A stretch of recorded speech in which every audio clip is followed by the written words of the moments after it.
everybody, and welcome back to the One Piece Virgin Eggheads Book Club podcast covering volume 67 of One Piece. And folks, you already know my motherfucking top of mind. He's back!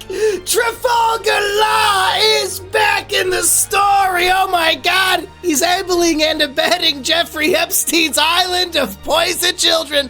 Holy shit, what a hero. I hope Luffy teams up with him to take down Shanks. I'm Mumkey D. Jones, showed as always by Eggy. Can you tell I'm excited that Law is finally in the story, Eggy? Traffy! Yes, Traffy! Yes! Luffy can't remember all that shit. He'll make up his own name for you. Literally me. Little do you know, Eggy's full name is actually Egerton, and Luffy is like, Eggy. Oh yeah, of course. And it's stuck. Trafalgar. You know what's interesting? I'm sure a lot of people know this. I sure never thought twice about it. Trafalgar is like this really common, I guess it must be French or something. There's a bunch of stuff. Like as soon as we had the supernovas be introduced at Sabaody, I feel like I've seen the word Trafalgar come up like 50 times in all these unique instances, all these different locations across the country, the world, historical stuff. I'm like, I feel like I would have recognized that as being a unique word or name in prior years. I don't know, but I've definitely been noticing it now lately. I don't know if it's just like some kind of Mandela effect or what's going on, but yeah, I think it's pretty common. In Modern Warfare remake for Call of Duty, there's a Trafalgar Square map. That's how I knew it, which is based on the real place Trafalgar Square, but I only know it from video games because I'm not going to leave my country because I know what happens out there. Let's see, Trafalgar, was it like a Napoleon battle? Yeah, I believe it was a battle that he participated in. Okay. So there's lots of reasons why we should know about this, but mostly from One Piece is where I know Trafalgar from. You know, and I might be totally BSing, but I guess there's something with that name in Fire Emblem also, if I'm not mistaken. Path of Radiance is one of my favorite games of all time. That ruled my life in probably like 2007 to 2009. That was like the craziest game. So if you never played it, go check it out, because then you'll be a genius tactician, just like my hero, who is not my top of mind today, unfortunately. Very close. Well, what is your top of mind if not Trafalgar Law, who is now a warlord of the sea? So much going on. Takes an entire Navy ship, suspends it upside down in midair, slashes it in half, has it fucking become part of the Terra, whatever they said. Fucking blended it into the earth. Did we get that descriptor at Sabaody, the op fruit? Are you freaking kidding me out here? The OP fruit? Oh my goodness. Quite literally, I want to just punch a hole in the wall. It is the most overpowered fruit I can think of so far. Other than maybe magma, who could burn through fire. And I'm glad you mentioned that, because what is my top of mind? Well, this Punk Hazard, there's really a lot to say about it. It's gone through a lot, and some of it we've been told certain things about. It seems like maybe where we're being told at the surface level originally is not even true. But with that being said, Punk Hazard, why are we coming in with a dragon and legs and everything's burning, and on the other side it's all frozen? Well, it should have been pretty obvious, but it wasn't. And it definitely caught me by surprise, and that's why it's my top of mind. It was the dueling grounds that was chosen for the grand battle, no pun intended, that we did hear about previously, I think just in the last volume. Yeah. Aokiji versus Akainu. Their power was so great, the year-long battle was so significant, so exceptional, that their corresponding sides of the island were both swept up in this fiery Akainu magma power, and then on the other side, the icy Aokiji tundra. A permanent change to the climate, which makes me think, how many other islands in One Piece have been permanently changed? Perhaps a place that is eternally sunny, like Eddie's Lobby. Perhaps a place that is covered in endless lightning. We've seen a place like that, and I think Smoker was waiting outside of it last volume thinking that Luffy would obviously go there. So many of these, and now this one, Eggy. Yeah, and there's really a lot to choose from in this volume, but that is, I think, overall, it was kind of a unique thing amongst everything else that's going on in this volume. Very interesting, and also a surprising fact that was revealed. And so for that reason, that's just kind of why it stuck with me, because we've been knowing these admirals. We've been with them now, Aokiji, since Long Ring, Long Road. We've had, the experience with them all in the Paramount War, all three of them. And really, to be honest, also in Sabaody as well, previously, before that. But their might continues to astonish. And we still don't know where Aokiji is. He is, as far as we know, he just lost his position, resigned, and he's floating around. And we know so. But yeah, that's my top of mind, is them changing the climate of this government restricted area, like the year-long duel. I hope one day, if we don't get a... It was a 10-day duel, I believe. 10 days. Yeah. That'd be crazy if they fought for a year straight. But yeah, even 10 days is enough to permanently change this landscape, this climate.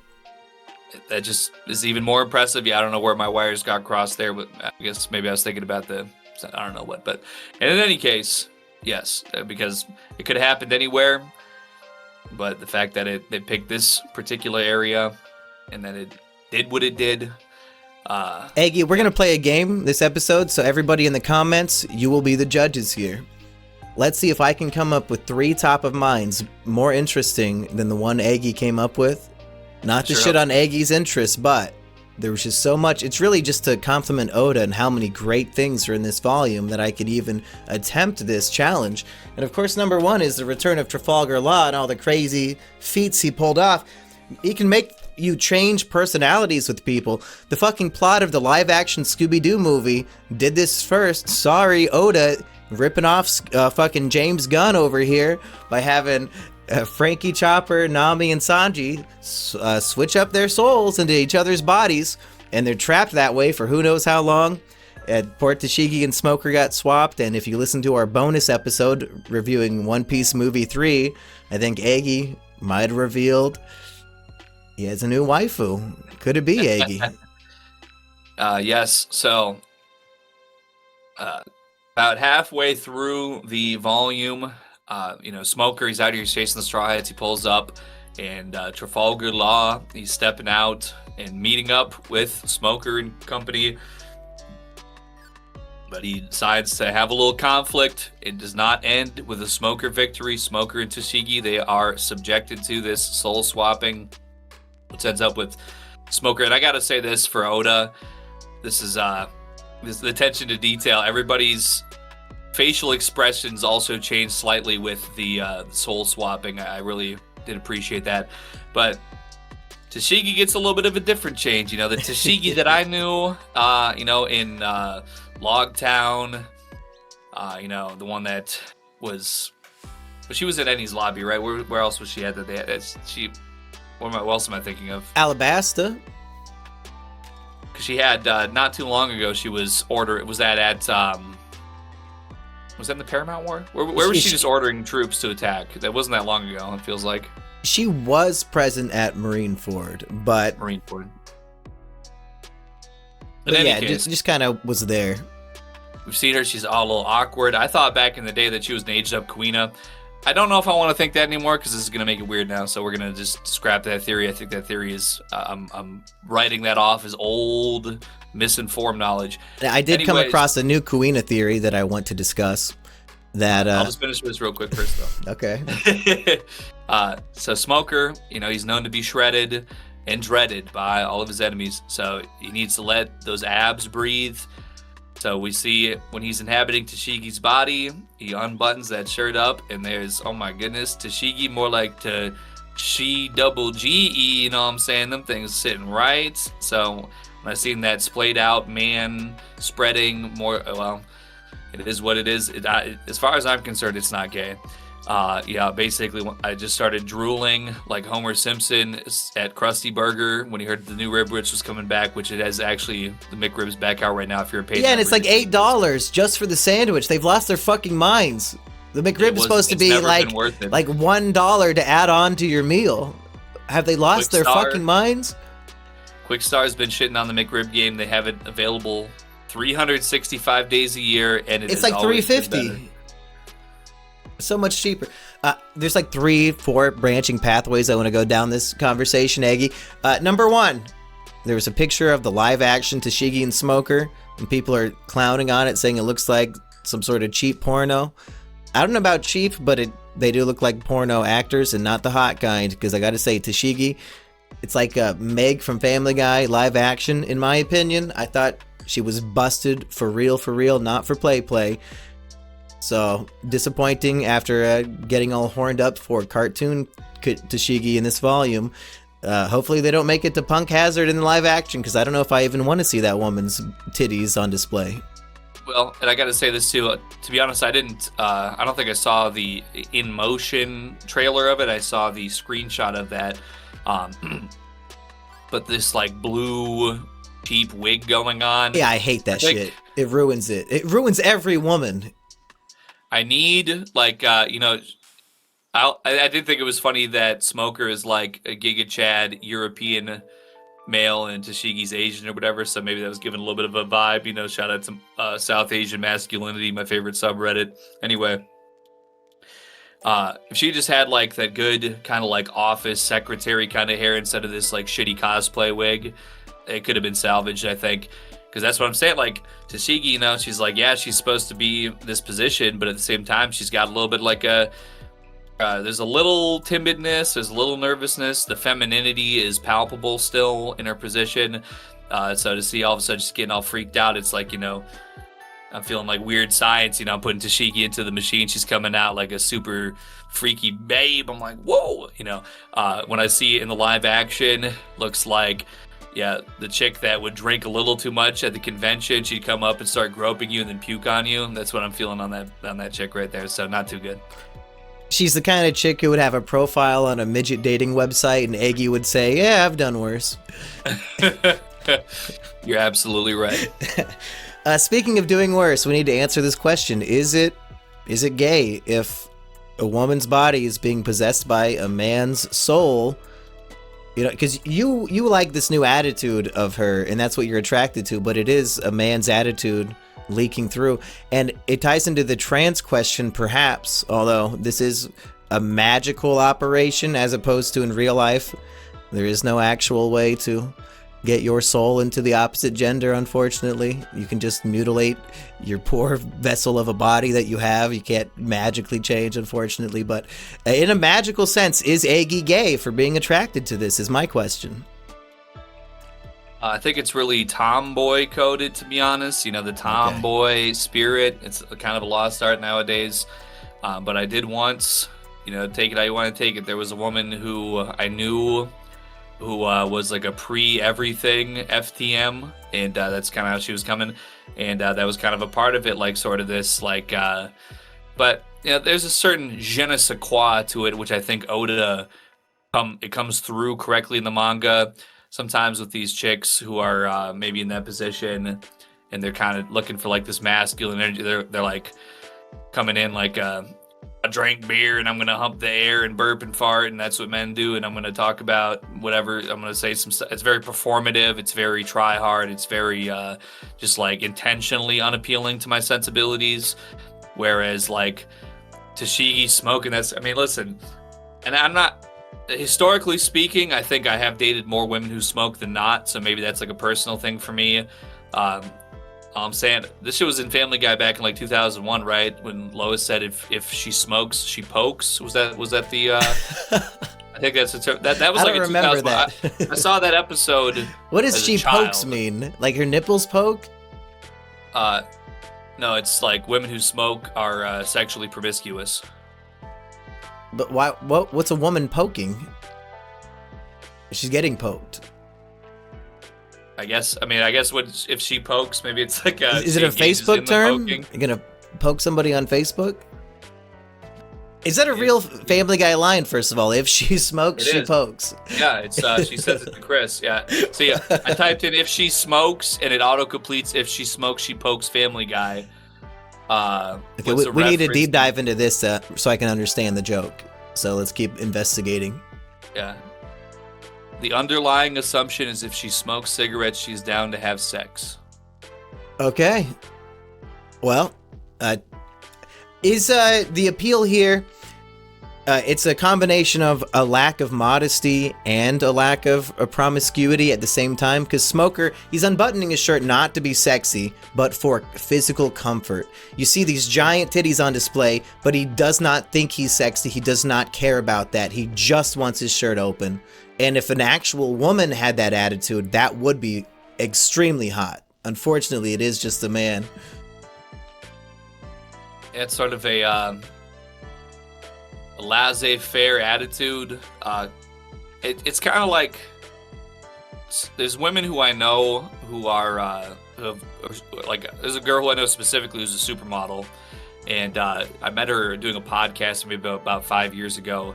I forget what exactly. She's gone through a few usernames, but she's an Israeli supermodel, and my condolences to her childhood, whatever they did to her. That sounds tragic. Well, now I'm back on Twitter now. Make sure to go follow me at 2eggwhite, all one word.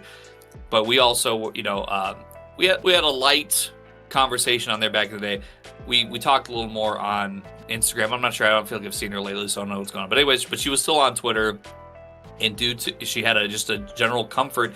She made good money and was desired by high status, wealthy men, etc. for everything she was bringing to the table.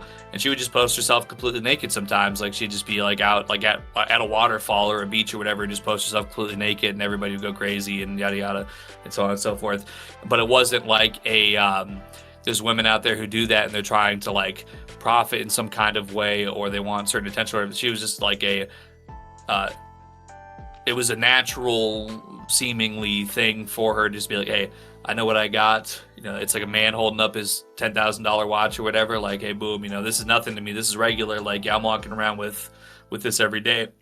I'm not sure exactly where I was going with that, but I'm just thinking about hot chicks. It's an attractive attitude of, flaunting what you got without being all precious about it. Right. It's a natural kind of swagger, without trying to put on or being the desperation element is not present at all whatsoever. And that brings me to the new Kuina theory that Kuina and Zoro were always the same person, and it's all a metaphor. Kuina got a sex change to become Zoro, and the death of Kuina was, that poor man dealing with the death of his daughter, because it's a whole new person now. Because Kuina said, oh, I'm a girl, I can never be the greatest swordsman. Maybe there's a transition. Maybe Ivankov got lost, stopped by a certain island, and actually made this happen. Because what do we know about Zoro? Top surgery scars after he fought Mihawk. I think that's symbolic of something. They show those off quite a bit. Same scars you'll see on Zeke from Survivor. Shout out Jeff Farner. If anybody's catching all these references, they're the biggest Mumkey fan of all time. And I shout out to you, because, if I'm listening to this, I'm cracking up right now. Should have a test for whoever's getting them. We could send them another autograph volume, but I don't know. Yeah, if you laughed at all of my sick references so far, I'll send you a signed volume of One Piece. Any other thoughts on my top of mind number one of Trafalgar Law before I move on to my second and third that will defeat you? Well, just the fact that he was there at all was very surprising. And he became a warlord by sending 100 pirate hearts to Marine headquarters, and then we see how he does it. He takes Smoker's heart out of his body. Odin is a fake out where we think Smoker's just literally dead. Like, oh wow, this guy could just take out your heart and kill you, because Smoker collapses and he's dead at the end of the chapter. Gets back up later after his body swapped with Tashigi, but he could take your heart, I guess, and it's still functional from miles away, just with the magic of what's going on here. Because Smoker's still breathing and it's still pumping in Caesar Clown's hand. But to be held hostage with somebody just literally has your heart, Eggy, how do you even combat that? Yeah, the shit's OP. It's OP, know me. He's too good. Even if it was just being able to manipulate flesh, but the fact that he could just like literally, he just is doing this, like doing like a finger flip, and it's like fucking like throwing like literally like the riverbed is coming up out into the air, dude. Like I don't know, but like Vroom! to be honest, thinking about it's kind of low key pissing me off a little bit because I'm just like, what? You're getting pissed that Law's too good? I mean, it's like, maybe I'm just say it to his face, Eggy. Say it to his face. You got problems? Everybody can see both my beautiful desktops now. And the third over there. I mean, he did good for the Straw Hats. He's not pressing them on any issues here. But I mean, don't you need a man this powerful if you're going to form an alliance to take down a Yonko, one of the 4 greatest pirates in the entire world? I mean, if he can't do it on his own, how much stronger do these guys have to be? That Law thinks he needs Luffy's help. That is true, especially I will say considering Blackbeard's stashing powers and the Quake fruit in and of itself was literally enough to kill the entire planet. So that is very fair. That is true. I don't know. There's just something about like it feels a little hackerish. Like you could just. I mean, what's a good example? There used to be. So this is a very deep cut that very few people will know. In World of Warcraft, the Wrath of the Lich King expansion came out in 2008, and they would have essentially a launch patch where the game would be pre-patched. I stood in line that night at midnight. I got the game, got the disc, everything, went home, installed it, and all that stuff. And there was like this launch patch that ended up getting changed, maybe 2 or 3 weeks down the line to balance issues as they come up. So there was a class introduced at that time called the Death Knight, and it had 3 talent trees, one of which was the Unholy Tree, and it had an ability called, it was like a spell shield or something, and it would put up a dome around the character, maybe about like 5 yards in all directions. It would just encircle your character in this dome, and every single magical spell that targeted you when you used that would be reflected. And this was, people were like going to world bosses, putting this up. This is like one low-level character puts it up, the boss uses its attack that does like 10,000 damage or however much, and it would just instantly kill the boss in one hit. Every mage cast it like in player versus player battle, arena battles and stuff. Literally any attack through, because this was all magic schools, and like paladins would have attack with their weapon, but it would count as magical damage. So like literally everybody's instantly killing themselves to even try to attack these people. That's the kind of feeling I get when I see him just be able to go. Anyway, yeah, and here, is that your organs? And is that your body in different pieces? Is that your ship? Is that your soul? Yeah, now you're somebody else. You're trans now. It's like dev console activated. It's like in Morrowind or something. You quick like press the button / kill everybody in town, and then you're just walking around, and that's just how it feels to me. And something about that irks my autism in a way that like even the Quake fruit, it feels it's just a different kind of animosity I feel about that kind of power. So you've seen him use this power in Sabaody. Did you have a similar opinion back then? I guess not, because I don't know if it's just the fact, like I said, when it's manipulating flesh, which I feel like that's all it was in Sabaody. Maybe I'm misremembering, but I feel like it was still very overpowered, don't get me wrong, but it was, I'm looking at it as a non-lethal thing at that time. I'm looking at it as a purely, yes, a flesh manipulation. I think in this instance, with the environment manipulation, the insincerity about what's going on, because I'm concerned and unknowing about what's going on inside this facility, I'm a little bit tense. I'm a little bit unnerved. There's giant children that are like 10 feet tall. I don't know what the hell's going on. It's freakish. the fact that he's targeting the vital organs here. I don't know if I remember that from Sabaody. I think it was, not to say that your body being split apart is better if it's, but just like the fact that he's pulling hearts out specifically. And I think the environment, because when he's targeting the ship, he's targeting the river, targeting the riverbed, this is making retreat no longer an option for the Navy. And then he's the freezing temperatures and stuff. It's very inhospitable. This is so there's just something about it that feels cheaper, I guess, overall, considering all these different elements. And it just peeved me a little bit, to be honest. And as once Luffy arrives, and it's kind of like, he's not freaking on the Straw Hats at all. It's just like him versus the Navy. I don't need to love the Navy. That's cool. It did, then create. Smoke Shiki, who's really a smoke show, the way I like it. So that's something that was, born of this conflict that was then a positive for my experience. So I don't know. I don't really have like a great reason to feel that way. It was just my instinctual knee-jerk reaction. Do you think his power will be limited in some way, and Oda's just like showing off what it can do at its best here to impress the reader? Well, no, I won't doubt that. I think it certainly is possible. It's like any devil fruit user is going to have inherent weaknesses as a result. But we see Smoker. We know about him. He is attacking with his weapon that is embedded with a sea prism stone. Trafalgar or Law, however you want. Well, I guess I could probably say Law. Him not realizing this immediately does present an initial advantage for Smoker in their combat. But hey, Law ain't no punk, he ain't no chump, he ain't no rookie. Okay, this is a real warlord right here, dyed in the wool. He knows what he's doing, so he catches on to that almost immediately as soon as that is presented in a way that impacts his usual functions. And he's able to completely outmaneuver the fact that the Sea Prism Stone weapon was there. He's just ends up putting belt to ass anyways. You've had a fight against Law in Burning Blood on the PlayStation 4 many times. The problem with Law in that is that his room, it's not super big.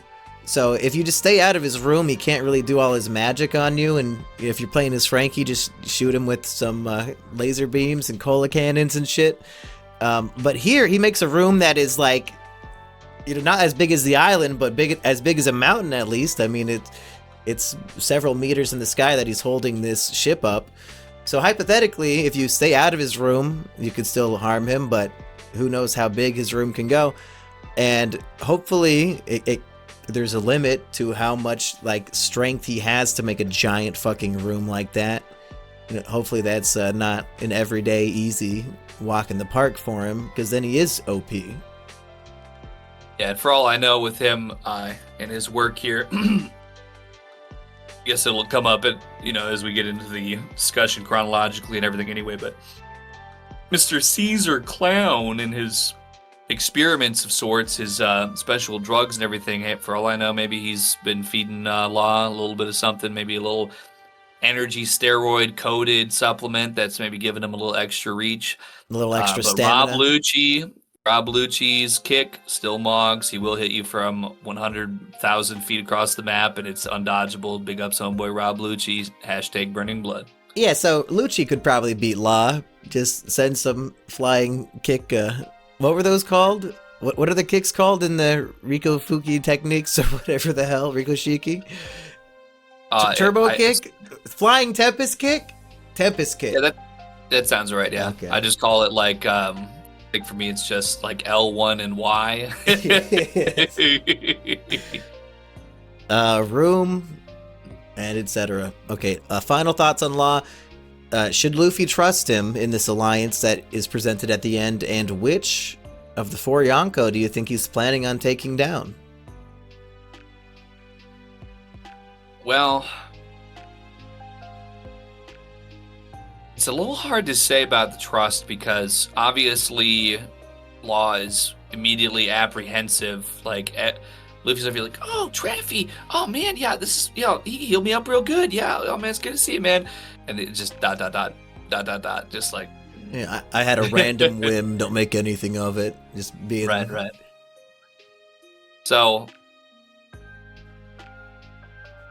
on the one hand, he presented his loyalty in the past, and so that it's established, but obviously he's not particularly keen on making that a thing. So you're kind of leaving it up to chance there, I think. I feel like it really could go either way.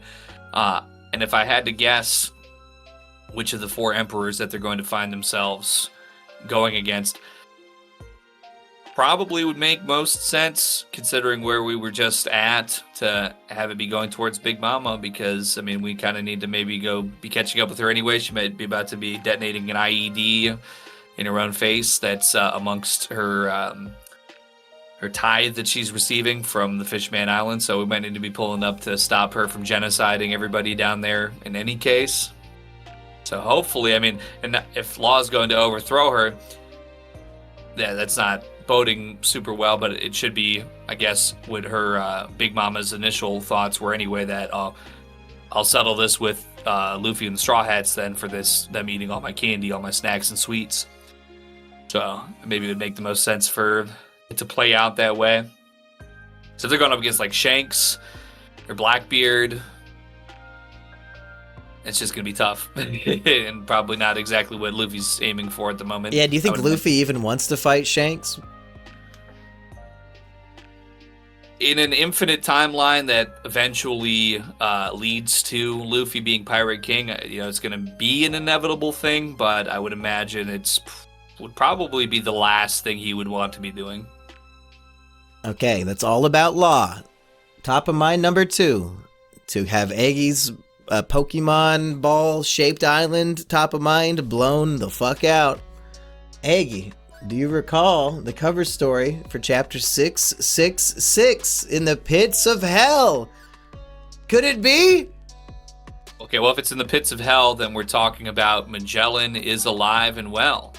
Well, we knew Magellan would probably be fine. He did get demoted to Vice, but... Hold on, before you say anything. As I recall, from 666, off the top of my mind, if I'm remembering it correctly, I believe it was a new queen, perhaps? Is that correct?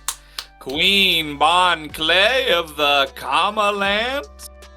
We last see Bon Clay at the end of Impel Down. He sacrifices himself to open the gates of justice so they can all escape, and Magellan's about to hit him with the poison fist. He says, any last words? Bon Clay says, a satisfaction, something like that. And then we never see him again. He has this dramatic death scene. All the characters on the ship weep for him. He's like, oh, Luffy, go save your brother. It's very sad. And then we get this reveal. No, actually, he survived. Magellan just hit him and then walked away. And he made it back to New Kama Land, secret level 5.5, and now he's fine. Wow. I guess when I was first reading it, I think I did misread it as the actual Kama Land, the island in and of itself. Oh no! But yes, it is New Kama Land, because but hey, nothing wrong with that. It's a perfectly good self-sustaining ecosystem of a lot of his cohorts and people that he's come to know now in his time here. But the fact that he's alive and has reached this status, weight off the shoulders times 1,000. We really thought it was over. We thought, the noble sacrifice. Does it bother you to read a sacrificial death scene and get the emotional rise out of you as if he's actually dying, only for months later or years later in the case of the actual readers to learn it was not an actual sacrifice, more of a sacrifice of his freedom than anything else, which is pretty brutal in One Piece standards. But we wept through a death scene for this character, and then he's just casually back with his ass to the camera dancing. I love him. I'm hoping that this means Impel Down 2.0 when all the New World prisoners break out or whatever's gonna happen, he'll be part of the bunch. But it's also disappointing in a way. Yeah, it might, if I come back and were to do a reread in the future, it's going to take some gravity out of that perhaps. But also at the same time, his abilities, it seems very difficult for the position that he was in, which last we saw him, that he would have an opportunity to escape, but it is playing to his strength with his ability to change and shapeshift in the way that he's able to. Definitely would be, if there was one character to say, oh, hey, this is the one that's going to be able to change, other than now Caesar Clown in this volume, as we learn with his powers, maybe Smoker, somebody like that could, shift their entire presence into a movable format. I feel like Bon Clay has got to be up there in the rankings at least. So it's not as brazen maybe as some characters, but considering the last circumstances that we had witnessed Bon Clay existing in, didn't seem particularly hopeful. So definitely not expected, but I will say welcomed. Yeah. Not to say that this is an equal scenario, but wouldn't it suck if like Luffy's fighting Akainu in the final war and then like Ace showed up? Brother, I'm here. I didn't actually die. You all wept for me for nothing. Oh, great. Oh, what an epic moment. Thanks for showing up. Again, not really equal, but in a way it's pretty equal. I think it could get written perhaps in a way that could help it be digested. No, it could not. If Ace comes back without like Moria's zombie fruit, I'm gonna be disgusted. Well, that's what I'm saying. Like, it could be. Yeah, I hope it's the zombie and Luffy has to fight Ace. That'd be so good. I mean, maybe it wouldn't be so good, but it might be good. Because Luffy was always weaker than Ace. He never really got to, prove that he was stronger than him, and now he never will unless we get some cool shenanigans in the future. Well, here's what I could say, maybe perhaps, just based off of the fact that I recently rejoined Twitter at 2EggWhite, all one word. And this was something that was going viral over the last week. Some AI company has put out this thing now where you scan your family member and and you register them as like an AI entity in your phone. So if they die, you could just have them as like a chat bot that it scans their voice, their skeleton, their fat, like their whole. It scans the skeleton. How does that? Well, because it's like that's how I'd explain it for people who like. These AI models are like basically a giant Snapchat filter. Like, it scans your face, your body, and everything like that, and it like puts that texture over like a digital skeleton basically. And you're like so you're people that that might it's supposed to last forever. So it's like in the commercial, it's like the mom is raising a baby and like her mother's dead or whatever. Like the AI robots, grandma's like, oh hey, what's up, Billy? It's.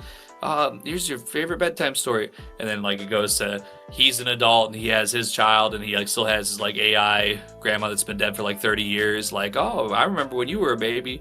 So maybe Ace could come back like that. I'm just saying it's a topical thing, possibly. Maybe it's here. Oda could be writing it now because it's topical in our world. Maybe he's gonna have a way to put it in there. I'm just saying, possibly. Well, the Crocosaur Brownbeard does suggest that the world's greatest scientist, Dr. Vegapunk, is pretty fucking evil, doing these human experiments and horrible things to make them with poison gas and losing their ability to walk. So maybe he would invent a horrible AI future like the evil scientists of our world are doing. Did your opinion of Dr. Vegapunk change in this volume? Because I had more or less of a neutral opinion of him after hearing so much from Kobe, but now he sounds like a fucking bastard. Well, I thought so, but did I misread? It seems like Caesar Clown said like, oh, was it just what he did to Punk Hazard and it wasn't to do with the experiments necessarily? And he's like, oh, 4 years ago when I did that. And it sounded like really he was maybe a string puller for the toxic environment. So you think Brownbeard might have been manipulated by Caesar Clown as his master and that the rug was pulled out from under him in this very volume, that all the propaganda he believed might not be up to snuff? When the rug was pulled out, the gun was pulled out. Let's see, I might have written down the exact Vegapunk line that made him sound pretty bad. But let's see if the prisoners were brought to Punk Hazard for Vegapunk's cruel human experiments. I guess that's what it was.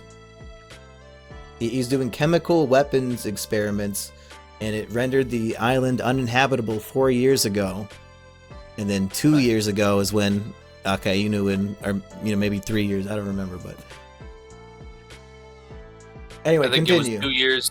I think it was 2 years that Brownbeard had shown up there 2 years ago, and then there was still a remnants of the toxicity which had done that to him. And then I think it was Law maybe had showed up 1 year prior, and he was starting to fuse the people with the animal parts to allow them to walk again. Yeah, and Caesar was like creating helium balloon things for them because their legs don't work anymore, so that they could float around. There's a bunch of panels like that, and they don't really explain it. So you just have to infer that as the gas man, he's just like using helium to float these people around. Mm-hmm. But I'm pretty sure I don't remember exactly 100%. It was either 666 or 667 because it was towards the end of the volume. But he says something like, "Oh, back 4 years ago." Maybe I could go just page through it here. Maybe it's not too difficult to find if I give it a moment to. But in any case, whilst I might be 666, but it was definitely something along those lines. Should I come up with my third top of mind to defeat Eggy once and for all? I think you should do that, yes. Let me know. Oh, man. I mean, do we talk about... I mean, the whole Epstein Island thing is pretty big. This is a secret island where children are being kidnapped, and the local media is, like, in on it, like, covering up what's really happening in the newspapers. And it's like a secret government facility where government approved pirate warlords are part of the operation. So just a lot of government conspiracy, no good. The only Marine who actually wants to fight against the corruption and injustice is Smoker. So I love actually Smoker in this arc. I think this is the best Smoker we get so far, even just in this volume alone. Like his speech as Tashigi in the cave, letting everybody know, like, this is no good and I'm gonna put a stop to it. He's like the truest hero of the arc so far, because he just wants to help these kids or whatever, save the day. Wants to release the Caesar Clown files. Yeah, exactly. So yeah, the whole Epstein of it is pretty interesting, since this is far. I mean, the Epstein stuff was happening in real life concurrently, but this is far before anybody knew about it, at least. Maybe Oda was invited, and that's how he knew. Hard to tell. So that's one option. I do have... So it was actually 664. After Brownbeard speaks to the Straw Hat crew, I should say Luffy's crew, of the, his half, says, "Oh my goodness, he's the greatest ever." It cuts back into laboratory where basically there's a guy that's in this chamber getting gassed and choking to death, hallucinating, and Caesar says, "Not quite there, another failure." Or I should say, Bird Woman, Monet, she says, "Not quite there, another failure." And he says, "Failure, watch your tongue, my experiments never failed, not even my great work 4 years ago, but they all foolishly continue to claim the opposite. My weapon succeeding in killing an entire island, and you dare to call it a failure? I'm the deadliest man alive." So I think that goes to show that Caesar Clown, by him saying that, it makes me question, perhaps he might have spoken to these people that are praising him and said, "Oh, it's Dr. Vegapunk that killed everybody, not me. I'm here to help you. Now, please get into this gas chamber." And, once you start coughing and seeing giant snakes floating through the sky, that's actually lay good. So, up in the air whether Vegapunk is responsible for crass, cruel human experimentation or not. Maybe it was all CC over here. So that was one option. We know from Vegapunk, we have him developing the pacifistas. We have his technological lab out there in Baltimore, doing it. Baltimore, It seems a lot of his labs explode like in a nuclear mushroom, nuclear cloud. That is true. Let's see what happened to the Punk Hazard ones here. Do I have any other top of minds? How about the continued character assassination of Sanji? Our characters, they get kidnapped in the last volume. They're locked in a cell. They meet Firefox Kinemon's samurai head, that's been cut to pieces. They're reassembling him like Mr. Potato Man or Potato Head. I love that stuff. Very funny. He's commenting on Nami just having her titties out, and he says, actually, I like it quite a lot. Sanji's beating the shit out of him. Here's the assassination part. Sanji can't kick down the cell door, but fucking Frankie, his laser beam destroys the entire wall of the door. Are we now saying, power scalers, listen up, Frankie is now officially stronger than Sanji by far, because his best attack obliterated the cell wall, and Sanji had them still stuck. Is there any argument around that? Like, Sanji, I guess, has the speed on him, but Frankie's objectively stronger here. See, I'm willing to accept it for the reason that Frankie, prior to that, he does say, "Oh, I have a full cola reserve. Get out of," or I don't think he even tells you. I think it's like Sanji, like he's like, "Oh shit, give us a second to get out of the way." So this is not something that is necessarily an inherent power. This is something that he is using a resource with his cola that he happens to have at a sufficient level that he's able to dig deep and provide that attack at that power level. I don't think it's his typical ability level. But it is potentially repeatable if he just gets a refill. But I guess in a fight with Sanji only has to avoid it once or twice, maybe. Just has Sanji, have we seen him yet have like any sort of power building technique? Because we see him with like his Diablo Flame or whatever kick. That I think he does that in this. Diable Jambe, yeah, he gets his foot all frictioned up and it bursts into flame, I suppose. Right. So that's kind of like his pop technique, I think, that we have seen from him lately. And surely it's very powerful, but it might not be fitting the bill here for what is necessary exactly for that door to be taken down.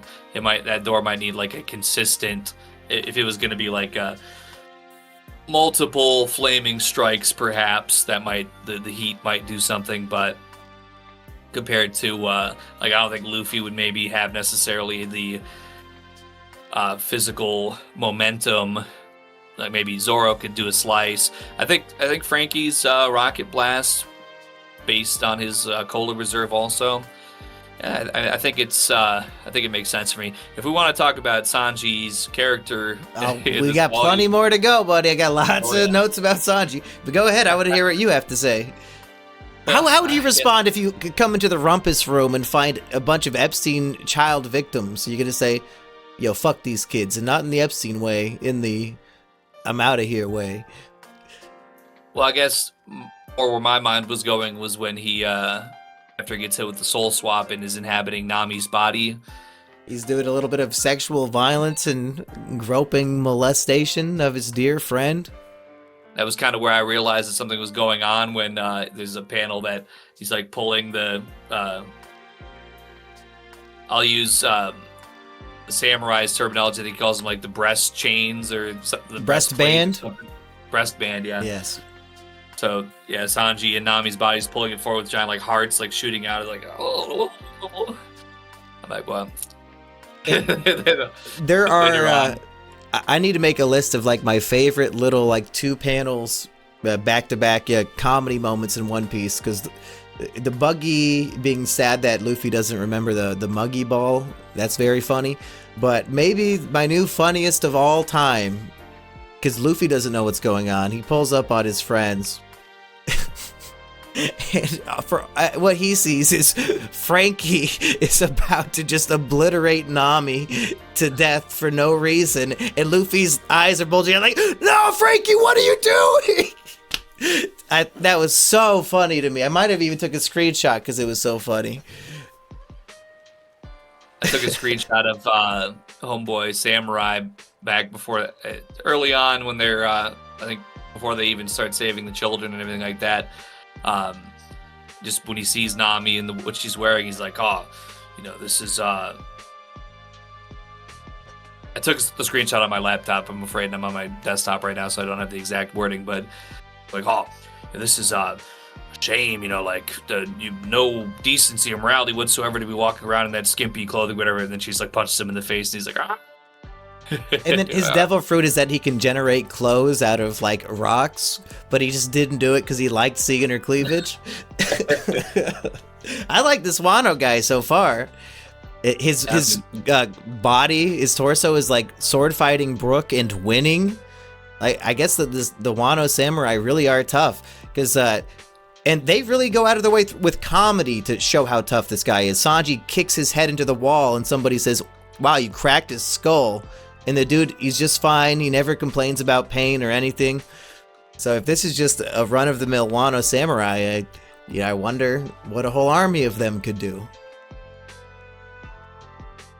Yeah, I mean, definitely. And he's got a righteous, sort of way of being. He's went up against Law, presumably, and had his body all dissected and split up into all these different pieces, and he still is able. The fact that he was communicating through farts, and he just starts farting again to let that fact be known, and everyone's not in here, he's stinking it up. They're as upset with that detail as I was reading it last week. This shit does not make any goddamn sense. Can you remember the name of Kinemon's son that he's searching for, who was not in the biscuit room? I think it was something like Momonosuke or something like that, or Mono. Yeah, I think Momonosuke. Momonosuke, yeah. Momonosuke. I did pull up the exact panel just to refresh my memory here. So when he's talking to them, he says, "Guy, how dare you speak to a warrior with that tone, woman? Women are to be graceful, mind their tongues, and speak when they're spoken to." So definitely a great thing for me to screenshot. I'm sure it's going to get mileage on Twitter now that I'm back on there. But just considering that he... is he's got a bit of an old-fashioned attitude about women, maybe. Now, as a man whose girlfriend potentially listens to the show, I don't know if she does, Eggy, do you agree with Kinemon's speech here about women? They should only speak when spoken to, and be modest. Well, see, my girl, she's a mindful, intelligent woman, but she's a strong woman too. She's a passionate woman, so. She could beat up Luffy and Zoro and leave a bunch of giant gaping wounds on their head, or what are those called? Just bruises or bumps? Contusions. Yeah, comedy bumps. My girlfriend is very physically powerful. She can beat up men. Oh God! Like the joke, like she really can do that. So, yeah, she ain't the one you want to be coming at like that, So, just if only there was a powerful female character in One Piece to compare it to, but.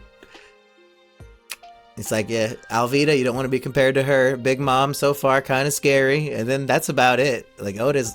I guess Boa, that'd be a good option, maybe. Boa's pretty tall. I feel like my girl, she's got some Amazon Lily characteristics. Like, she could be a real wrestler for real. Like, she'll take you down to the ground. She's a bit of a snake. Uh-oh. Be careful. All women are snakes, Eggy. I tried to warn you. Oda's trying to argue snakes are lay good. Have you read the Bible? It's in the first fucking chapter, retard. Saying that to Oda when I meet him. You think snakes are lay good? Use the meme language. He's going through a translator. He's like, huh? What? Now he knows what lay means because the egg guy from Fishman Island. What was his name? He's not Montdor, is he? What was his name? It was Eggman, right? Eggy? Yeah, his name was Eggy. Eggy Eggman. I guess if I scrolled up like one page, I'd see it. He's the Baron Tamago, right? Oh yeah, Tamago. Yeah, because there's that egg character that they sell on the Miniso and Hot Topic merchandise, like the yolk guy that's always looking very lethargic. I think he's got a similar name to that, so it must mean egg something in Japanese. Maybe his name's Tamag, and then the O means king, but that might be a reference to our bonus episode, my bad. In case you heard that episode. Baron Mogging King, make sure to become a member of the Measly crew. Do we have any new members to shout out since I mentioned the podcast? We did not. I skipped that part on purpose. No, hey, here's a fun note. On my One Piece notes that I've been taking notes on every chapter, this whole series here, I just passed page 200, Eggy. 200 full pages of my thoughts on every chapter of One Piece so far. Basically useless. I can publish this as a Google Doc when we finally finish. What would be the point? Just like bullet points of what happened in every chapter, and then like sometimes a joke I could make on the podcast that I forget to even say. And it's a testament, perhaps. Any other thoughts on Kinemon the samurai while we're still here? I think we covered him pretty good. But I like him, I'll say that much. I like him too. People, I don't want to spoil you on like people's general opinions and stuff, but like sometimes people don't like Kinemon. Maybe it's because he's a sexist pig, but that's funny to us. So, hey, now if he was saying something like, "I hate you, Nami, you whore," like I think I want to go as soon as I get my body together. I'm getting in my BMW, then I would be like, okay, then I gotta think twice. But it's just the way he was raised. It's a different time. It is what it is. A different time. He was raised at a different time, or just a different culture. They say it's the new world. I mean, if we're living in the old world, we're coming into the new world. This is how they feel. Maybe this is where we need to be. And maybe he's already ahead of us. He's looped back around or something. And we don't see him with all his body parts back yet, right? He gets his head onto his legs and then takes off running to find his torso, and that's what gets us killed by the Yeti Cool brothers. Oh, God. I guess speaking of things that people rightfully could dislike, the fucking Yeti Cool brothers, what the hell? Zoro. It's bad enough Sanji's getting shit. We didn't even finish shitting on Sanji's character assassination, but poor Zoro gets defeated here? By motherfuckers that just have giant cannon guns? Come on now, Zoro. What is this, Oda? But I want to go back to Sanji, because we're in the biscuit room, and Sanji, he's got a devil-may-care attitude about these, I assume, rape victim children. Kid says, "Save us, we just want to go home." And Nami's like, "Oh, I want to save them." And Sanji says, "There's no reason to do this. We're not running a rescue charity." And I'm thinking back, at any time in the entire series, has Sanji ever argued with Nami and not just been immediately hard-eyed and agree and want to be her slave? Is this the only time he's ever fought back and said, "No, you know what, I'm putting my foot down. I don't want to help these children"? Maybe there's something to be said here. Because, what's his name? Kinemon, you said? Kinemon. Firefox Kinemon. Kinemon. Yes, I think Caesar said at some point. Kinemon espouses this red-pilled way of thinking. He's basically the manosphere of his time. He speaks the real truth. He's doing his thing. Sanji is against the grain. He needs to save Kinemon, and he's the one that's going to he's really kind of turning the tide. Maybe Sanji, he spent these couple years away. Maybe his methods that he's known his whole life, not successful. Maybe kind of low-key mentally, he was starting to flip a switch. I don't know if that necessarily would be against the behavior that he has when he's inhabiting Nami. And maybe the old Sanji would be like, "Oh, well, of course, if I ever look at her, it's going to be because we're in love," and da-da-da. Sanji right now, as soon as he gets in, maybe he's chutting out. I don't know. He's like, "Hey, I've waited long enough. I'm sick of waiting. I'm nice guys finish last. This is my new mode." It's been a rough 100-chapter stretch for Sanji. Like, extreme transphobia fuels his evolution as a fighter. Fishman Island fucking nose bleeding all over the place just to establish that Jinbei needs to give Luffy blood at the end of the arc. And now here he's more than happy to help this random decapitated head. "Oh, I feel indebted for some reason. I gotta help him. He's my responsibility." But a room full of desperate crying children, literally begging you specifically to help them. He says, "Now I'm just gonna help this man's head." Fuck helping these kids. Why is Oda writing the character like this? A character that I assume Oda wants us to think a strong characteristic of Sanji's being his kindness, or at least his sympathy for women in general. He's going against both of these here and arguing with Nami about being a savior. And I feel like Sanji is usually written to be like this badass who goes undercover to save the day and help everybody. He does that in Alabasta with Mr. Prince. He does that in Skypiea when he fucks up an L ship. But here he's saying, like, I don't want to do anything cool or heroic. I don't get it, because the kids just end up running around the halls with them anyway, and it doesn't seem to be a big issue so far. I think that you do make a very good point. However, in the same way to where it didn't throw me off, like in the same way how Frankie, okay, when he blew the door down, okay, he's got that cola reserve. I'm thinking his power level is going to be able to amp up a little bit extra here. Because Sanji, he says something like, we don't even know where we are. They know they pulled up on this place. It's got a bunch of fire going on. They're being gassed and kidnapped and locked up and all this stuff.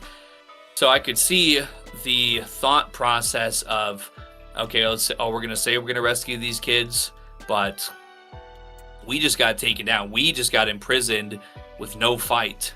So maybe where he's at is an uncertainty.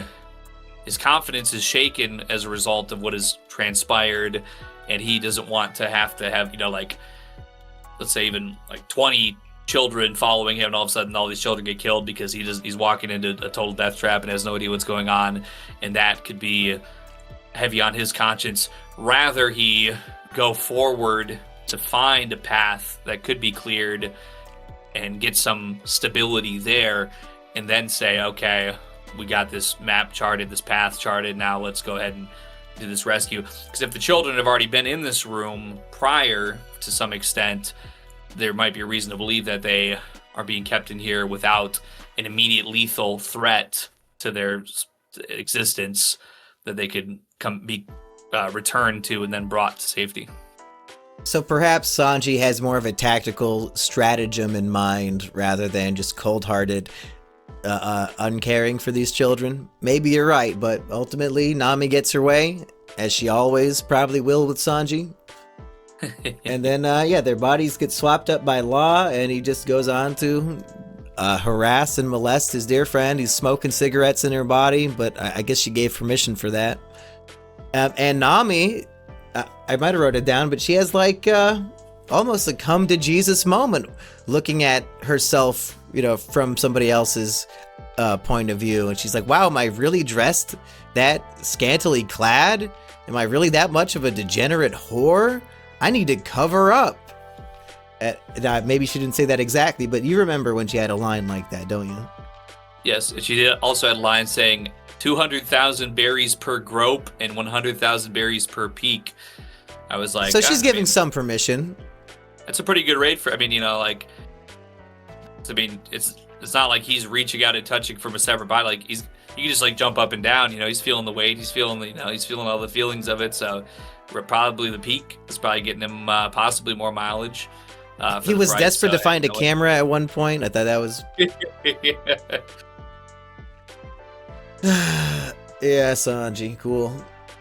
Anything else from him? Does he also get defeated by the Yeti Cool brothers there? Because it's him, Zoro, and Brook, was it?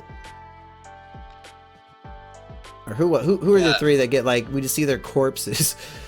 Oh yeah. It's it's Robin, Zoro, Sanji, and Brook are defeated by the Yeti Cool brothers off camera, and they report back that they're all dead. I guess that was Brook. Yeah.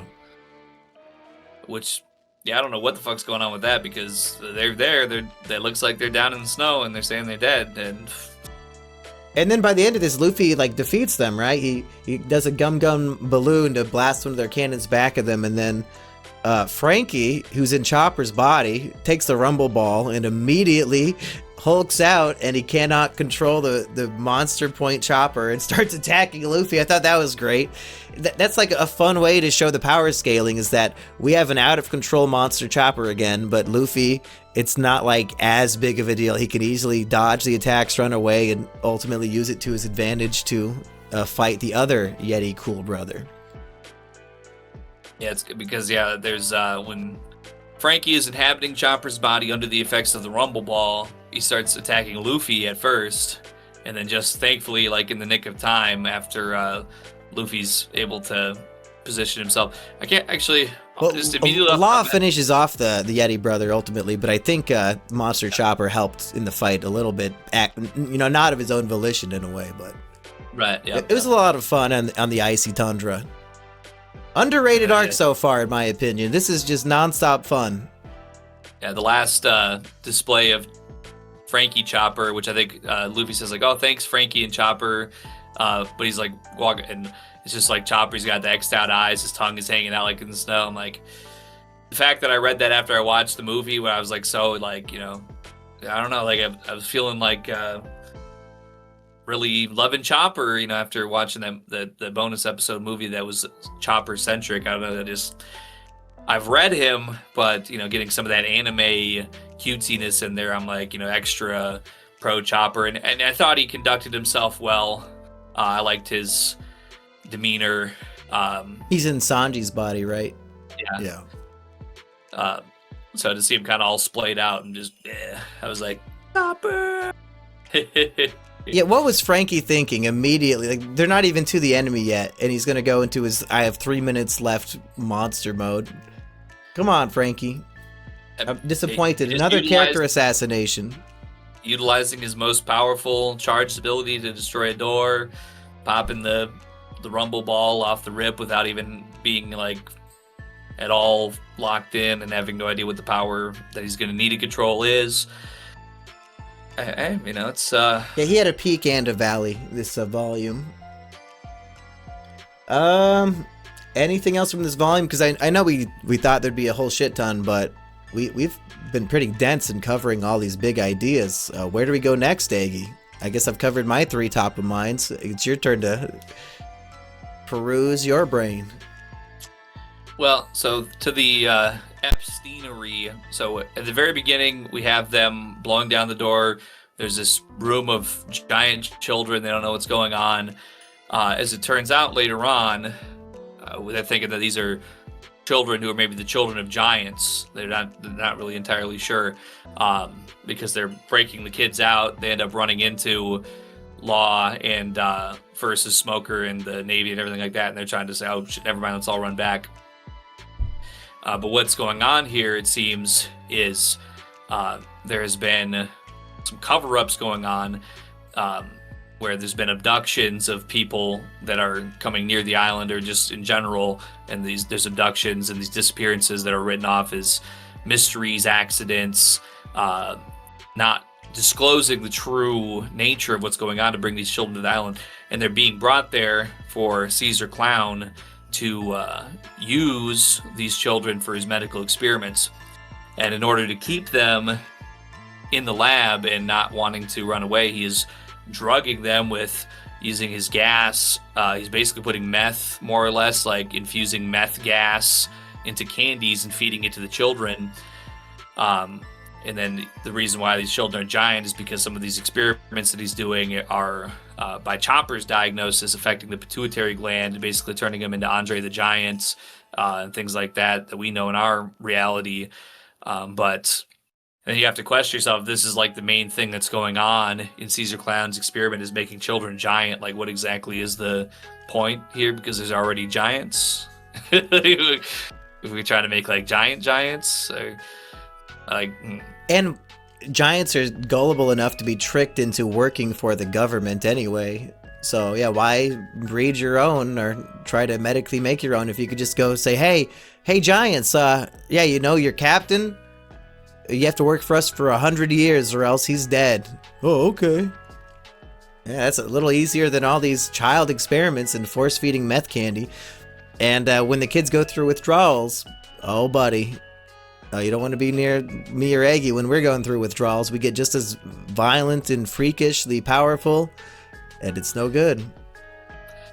It's almost like that could be argued to be more of a... and it's never really implied that way. It's more of just like, oh, they'll always want to come back because they need their drug candy, haha. So maybe there's something there to say, oh, in our world, maybe there's a... books of sorts, vices that will keep people wanting to defend, let's say, somebody who's going to an island and is maybe doing horrible things on this island with children. If there's certain pathologies you could appeal to in these people, they'll always want to defend their quote-unquote master by any means necessary in a sycophant nature. Speaking of Caesar Clown, Eggy, the English voice actor for Caesar Clown, is my all-time favorite English voice actor. Somebody who, his voice is so buttery, silky smooth to my child ears watching Case Closed. that my autistic brain imprinted on, just the sound of his voice, and I love it so much, Mr. Jerry Jewell. If only I could meet him one day. I doubt he's ever coming to an Iowa anime convention, but the voice of Jimmy Kudo, voice of Caesar Clown, voice of Barry the Chopper from Full Metal Alchemist. Something about his voice, I don't know. Again, it's my autism, but it's just the perfect voice to me. I love hearing everything he has to say, and he's a great Caesar. He does what is Caesar's laugh? Like, something like that, I think. Like, shoo-ho-ho-ho. Something like that. I'm getting every laugh with ho-ho-hos is now going to play out. Because at first, I think when I first was getting those in the manga from Brook, I was like, yo, ho, ho, ho, or something. Then I watched the anime and he's like, yo, ho, ho. So now I'm going to be thinking, it's going to be where my mind goes to for ho, ho, ho laughs is like a shoo, ho, ho. But maybe Caesar's more like a shoo, ho, ho, ho. I guess I'll have to watch some anime of this reading here. And one other thing I wanted to say, I think the last thing that I think we haven't touched on is when the Luffy, it separates this throughout the reading. There's like Team Luffy and Team Nami of like the two halves of the Straw Hats that are split up on the Fire and Ice side. And as Team Luffy is coming with the Usopp, and he uses a special star to create a like a leaf boat, banana boat, straddling the line. Yeah, the banana boat, straddling the line between the Fire and Ice sides, and it's like just decent enough or balanced enough for them to be able to paddle with these like big fronds or whatever towards where they're going. But the centaurs, which Luffy kind of has like on the fire side, he's sort of toying around with this centaur early on in the volume, kind of with some back and forth. So as they're on the boat, he spies the centaur again, like on a far shore, I think on the ice side, and he's like, "Oh, hey, you want to join my crew yet?" And the centaurs over there, they start opening fire on the boat, like start shooting it, and they shoot the water to sink it, and then they're all going into this water and drowning. And that's already frightening enough as it is, because then they also start freezing like at the same time, because even though the water, it's mentioned by Brownbeard, like, oh, that was in the Akainu Akaiji fight, this was like the perfect split right here in this section, that this is seawater that's coming in from outside the Punk Hazard. So this is like there's an inlet here. With that being enough of an inlet with seawater to make it a temperature that is neither boiling nor completely frozen. There's also sharks. Sharks came in here, and Zoro gets like half his body like bitten like by a shark. I was like, holy, what the fuck? Yeah, like we are fucked. Luffy and Robin are in the water, so they're down for the count. Zoro's getting eaten by a shark, and it's just up to Usopp as we're getting fired on by Brownbeard's men. Like that was a like pretty tense moment. Another underrated moment. Like Zoro being like, oh, there's something in the water. I'm thinking it's going to be like a tentacle or whatever. And it immediately the next panel is like, yeah, up to like his probably above his like belly button, just like inside of a shark, just like being chomped on. He's like, I'm like. And ultimately, this is all building up just a cool Brook moment, because Brook comes in clutch and I think knocks all their asses out. Mm-hmm. Which is one very positive coincidence, which is then also followed up by Brownbeard saying, well, wait, that's Straw Hat's 400 million bounty, ... And that he just immediately submits and like helps them out and provides them transportation on his back, just totally buck broken. It is what it is. Which was the spoiler panel from last week. Remember, you saw that panel of them riding on the Crocotar, and you're like, what the hell? They're in an icy world now? What's going on? Right, and who is the person that they recognized? Homeboy Traffy, that's right. I'm pretty sure, because he had the spear or whatever. And there's probably so much more that we're missing from this volume. Like, let's see, any more cover story shenanigans worth mentioning? Well, we could also mention that Law basically explicitly stating to Smoker, like, he uses his room to collect all their communication snails and like throw them off to the side. Like, no, the government will not be hearing about this. No, this is, you cannot Yeah, that's a pretty good ability. He can scan them for transponder snails. Like, if he has a thought in his mind, if I want all of this, even if I can't physically see it, I can scan for it and teleport them all away. That's pretty crazy. I thought Usopp's banana boat was overpowered, but this is next level. Once again, the, Oda's good future sight here, perception of like, oh, what's this thing you're accusing me of? I was just over here doing nothing. I don't know what you're talking about. And children start crawling out of the sewers or the whatever. Says, there's no children and there's no straw hats here. Then all of them come flying through the door. Oh, I'm just as surprised as you are. By the way, here goes room, and here I'm throwing your ship into the mountain and like tearing the seabed up, and also I'm scanning you for all your communication devices and removing them. And yeah, we're not going to be talking about that. This is just an accident, coincidence, and we don't need to ever have any of these details be revealed. We need to make sure to keep on keeping these details suppressed. Well, what are your predictions? Is Smoker making it off this island alive to report what happened?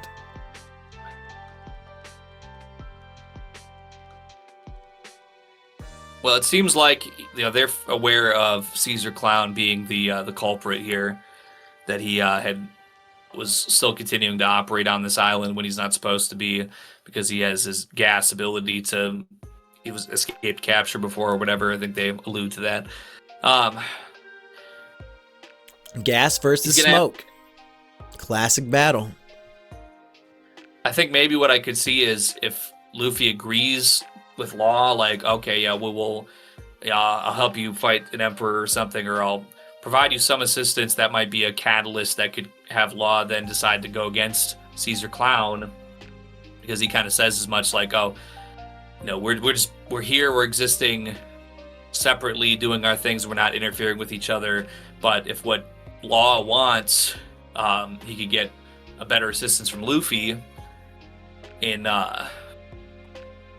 then the idea is that they go against Caesar Clown, then that might be beneficial for Smoker. He might be able to team up with them and assist them as well, or at least get some kind of benefit in getting his body restored, his soul restored. And obviously they need that for the rest of the Straw Hats as well. Get them up off their feet, figure out how we're going to get the allegedly dead members back in action. So I think that's going to be my prediction, is Luffy agrees to Law's terms, at least for the time being, and they end up going against Caesar Clown. Okay, any other predictions that are percolating right now? I think that's my numero uno. Okay. Going into the next volume. Going into volume 68 next week. Did you look at the preview panel for that volume to see what there is to look forward to? I don't think I did, actually. Was there one at the end of 667? I don't know. I didn't look. Yeah, I don't think I saw one. Folks, we are entering what I like to call Law Piece. Some might say it's the greatest era of One Piece ever, and those people would be me. The further adventures of Law will continue next week. Eggy, any final thoughts before we say goodbye? Anything you want to plug? Yeah, make sure to go follow the Twitter. It's back up at 2EggWhite. That is the number 2, EggWhite, all one word. And I'll be... And mysweetmonkey.com. Go check it out. That's right. One Piece, people.